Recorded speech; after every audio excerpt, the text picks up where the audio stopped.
की शुरुआत होते ही हम एनीविल नाम की एक जगह को देखते हैं जहां आज एक बहुत बड़ा तूफान आने वाला है। यह तूफान इतना भयानक होगा कि शायद पूरे एनीविल को ही अपनी चपेट में ले ले। लेकिन अभी तूफान आने में लगभग 2 घंटे 14 मिनट बाकी हैं। हल्की बारिश शुरू हो चुकी है, धीमी हवाएं चल रही हैं और आसमान में बिजली गरज रही है। इसी बीच हम एक घर में डकोटा नाम की लड़की को देखते हैं जो फोन पर रे से कहती है कि वह कुछ खाने जाने वाली है। लेकिन रे उससे कहता है कि तेज बारिश की वजह से सारी दुकानें बंद हो चुकी हैं, इसलिए घर में जो भी रखा है वही खा लो। मगर डकोटा का तो बर्गर खाने का मन था, इसलिए वह तेज बारिश में रेनकोट पहनकर पैदल ही बर्गर लेने निकल पड़ती है। बाहर आकर वह देखती है कि हालात काफी खराब हो चुके हैं, सभी लोग खुद को बचाने में लगे हुए हैं। तभी उसकी टक्कर एक अंकल से हो जाती है जो उसे बाहर निकलने पर डांटते हैं और वापस घर जाने के लिए कहते हैं, क्योंकि सच में सभी दुकानें बंद हो चुकी थीं। साथ ही वे उसे यह भी बताते हैं कि सभी लोगों को यहाँ से कहीं दूर निकल जाने के आदेश मिल चुके हैं। लेकिन डकोटा उनकी आखिरी बात पर ज्यादा ध्यान नहीं देती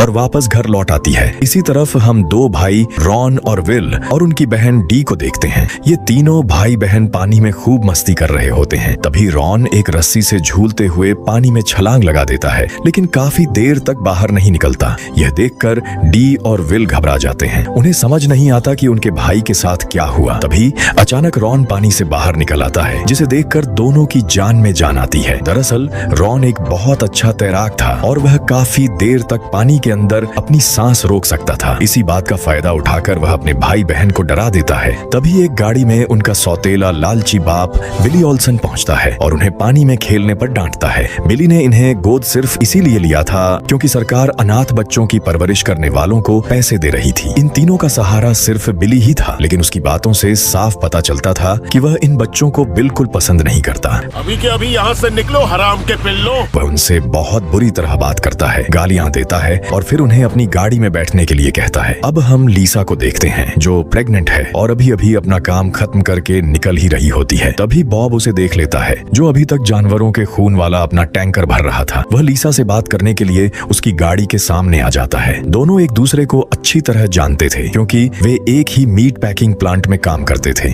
बॉब भी शायद अपने टैंकर में जानवरों का खून भरकर उसे साफ करवाने ले जा रहा था। लीसा कहती है, मुझे तो लगा था कि सब कुछ बंद हो चुका होगा। इस पर बॉब कहता है, बॉस ने मुझे एक आखिरी टैंकर पहुंचाने के लिए कहा है और इसके लिए मुझे ओवर टाइम भी मिलेगा। लीसा थोड़ी जल्दी में होती है, इसलिए दोनों बस इतनी ही बात करते हैं और फिर अपने अपने रास्ते निकल जाते हैं। इसी दौरान हालात इतने खराब हो चुके थे कि समुद्र का पानी एनीविल शहर में घुसना शुरू हो गया था। उधर लीसा आराम से गाड़ी चलाते हुए अपनी माँ से वीडियो कॉल पर बात कर रही होती है, जबकि बाहर के हालात बेहद नाजुक हो चुके थे। लोग अपनी जान बचाने के लिए